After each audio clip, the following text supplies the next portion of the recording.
અમદાવાદના ખોખરા વિસ્તારની 7th day સ્કૂલમાં વિદ્યાર્થી દ્વારા વિદ્યાર્થીની હત્યાનો મામલો હજુ શાંત પડ્યો નથી, ત્યારે હવે આ મામલે વધુ ચિંતા ઊભી થઈ છે।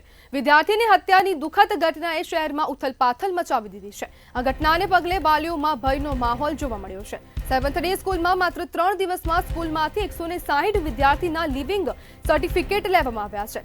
હત્યાની ઘટનાથી પરેશાન અનેક વાલીઓએ પોતાના બાળકોનું એડમિશન રદ કરાવ્યું છે। ત્યારે હવે સરકાર દ્વારા વાલીઓને નવી શાળામાં એડમિશન મેળવવામાં સહાય કરવા માટે 4 અધિકારીઓની ટીમ તૈનાત કરી છે। અત્યાર સુધીમાં આશરે 250 જેટલા વાલીઓ ફરિયાદ માટે પહોંચી ચૂક્યા છે। જિલ્લા શિક્ષણ અધિકારીના જણાવ્યા મુજબ વાલીઓમાં શિક્ષણ અંગે ગંભીર ચિંતા છે। સ્કૂલ બંધ અથવા તો ઓનલાઈન અભ્યાસ લઈને પણ વાલીઓમાં સુનિશ્ચિતતા છે।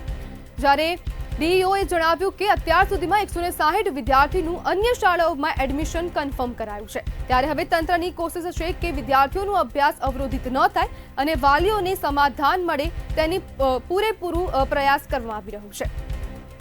અમદાવાદની જે ખોખરા વિસ્તારમાં જે 7th ડે સ્કૂલ આવેલી હતી ને તેમાં જે આ હત્યાનો મામલો સામે આવ્યો હતો તે બાદ હવે જે વાલીઓ છે તેમાં ખૂબ ચિંતા જોવા મળી રહી છે। આપણી સાથે ગુજરાત વાલી એકતા મંડળના ગણપત કલાલ જોડાઈ ગયા છે। ગણપતભાઈ, આ મુદ્દો વાલીઓ કેવી રીતે જોઈ રહ્યા છે? એકચ્યુઅલી વાલીઓ તો અત્યારે પીસાઈ રહ્યા છે। વાલીઓની ખૂબ જ ગંભીર અત્યારે એડમિશન ક્યાંક લેવું, 160 થી 100 એડમિશનો જે લીધા છે ક્યાંય, એ એડમિશનો બીજી જગ્યા મળશે અને મળશે તો બી એ બુક્સનું જે સ્કૂલનું બુક્સ વાતાવરણ બદલાઈ જતું હોય છે, આખું અભ્યાસનું સ્ટેટસ બદલાઈ જતું હોય, એને પાછું 5 મહિના પછી પાછું રિપીટ કરવું એ શક્ય લાગતું નથી। સરકારે તત્કાલ ધોરણે આને છે ને બેન, એકચ્યુઅલી સ્કૂલો સરકાર હસ્તે લઈને આને કન્ટિન્યુ કરવી જોઈએ। એકચ્યુઅલી જે તે એડમિશનો વાલીઓ લીધા છે ખરેખર એ દુઃખના હિસાબે લીધા છે કે આ ના ભણે એના કરતા તો સારું ઘરે બેસી રહેશે, પણ એવું ના કરવું જોઈએ। સરકારને હસ્તે રહીને એ લોકોને વાલીઓના એડમિશનો રદ ના કરવા જોઈએ અને સ્કૂલ સરકારે પોતે, ડીઓ સાહેબે પોતે આના અંદર જે રીતે 4 અધિકારીઓ એમને મૂક્યા, એવી રીતે સરકાર પોતે ટીચરોની વ્યવસ્થા કરે અને તે જગ્યા સંપૂર્ણપણે સ્કૂલને પોલીસ પ્રોટેક્શનના અંદર એની અભ્યાસક્રમ પાછો શરૂ થાય અને બધા વાલીઓ એમાં જોડાય।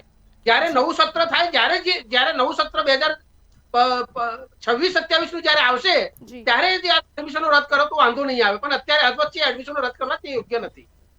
ગણપતભાઈ, જે શાળા છે 7th ડે સ્કૂલ, તેના વિરુદ્ધમાં અનેક ફરિયાદો પણ ડીઈઓ કચેરીમાં થઈ છે, પરંતુ જ્યારે ડીઈઓ કચેરીને બાળકો પ્રત્યે આટલો કન્સર્ન હતો તો પછી અગાઉ કેમ કાર્યવાહી ન કરી? હવે જ્યારે આટલી મોટી ઘટના બની ને તે પછી 4 અધિકારીઓને એક જ સ્કૂલમાં મોકલવા અને તેની જે એડમિશન જે પ્રોસેસ છે તેને રદ કરવા માટે અને જે બીજી શાળાઓ છે તેમાં એડમિશન મેળવવા માટે મદદ કરવામાં આવી રહી છે, તો આ મદદ અગાઉ પણ કરવી જોઈએ ને, અને જે સ્કૂલ છે તેની વિરુદ્ધ કાર્યવાહી બી કરવી જોઈએ।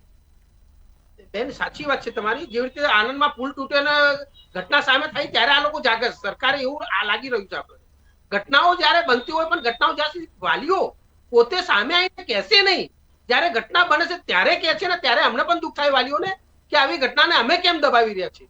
અમારે બી સરકાર સામે, ડીઓ સામે, ત્યાં બીજે અન્ય સામે, અધિકારીઓ સામે આપણે મૂકવી જોઈતી હતી। ઘટનાની રાહ ક્યારેય ના જોઈએ। સીસી કેમેરા ફૂટેજ ડાયરેક્ટ બહાર સ્કૂલની બહાર મોટી એલઈડી લગાવી જોઈએ, જેથી કરીને સ્કૂલનું સંચાલક અંદર શું ચાલી રહ્યું છે બહાર આવતા જતા લોકો દેખી શકે, પબ્લિક દેખી શકે, એવી વ્યવસ્થા કરીને સ્કૂલને ફરીથી ચાલુ કરવી જોઈએ। ગણપતભાઈ, જે 160 વિદ્યાર્થીઓ છે તે લોકોનું જે એલસી છે તે લઈ લીધું છે અને પાછળ હજુ બીજા 90 લોકો પણ એલસી લેવા માટે લાઇનમાં છે, પરંતુ જે આ 160 બાળકો અને બીજા 90 બાળકો જે નવી સ્કૂલમાં જશે ને ત્યાં એમને સેટલ થવામાં ઘણી વાર લાગશે અને તે સ્કૂલનો માહોલ એડોપ્ટ કરવામાં પણ એમને ઘણી વાર લાગશે, તો તેમના ભવિષ્ય પર અને તેમના ભણતર પર કેટલી અસર? એકચ્યુઅલી વાલીઓ પર જે 160 થી 180 એડમિશન બીજા વેટિંગમાં પડ્યા છે, તે આ એકચ્યુઅલી સરકારને પોતે શિક્ષણ મંત્રી સાહેબને આવવું જોઈએ, ત્યાં સ્કૂલમાં આવીને વાલીઓ સાથે મીટિંગ કરવી જોઈએ।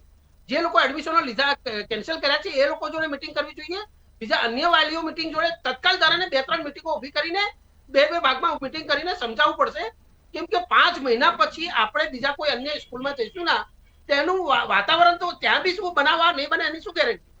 અન્ય સ્કૂલમાં બી આવા બનાવો નહીં બને। જામનગરમાં બેન, તમે હમણાં 2 દાડા પહેલા પાછું આવો સેમ બનાવ બનતા અટકી પડ્યો, રહી ગયું તો સતર્ક કરતા એટલે રહી ગયા, પણ આવા બનાવો નહીં બને બીજી સ્કૂલમાં, એવું વાલીઓને શું ગેરંટી મળશે?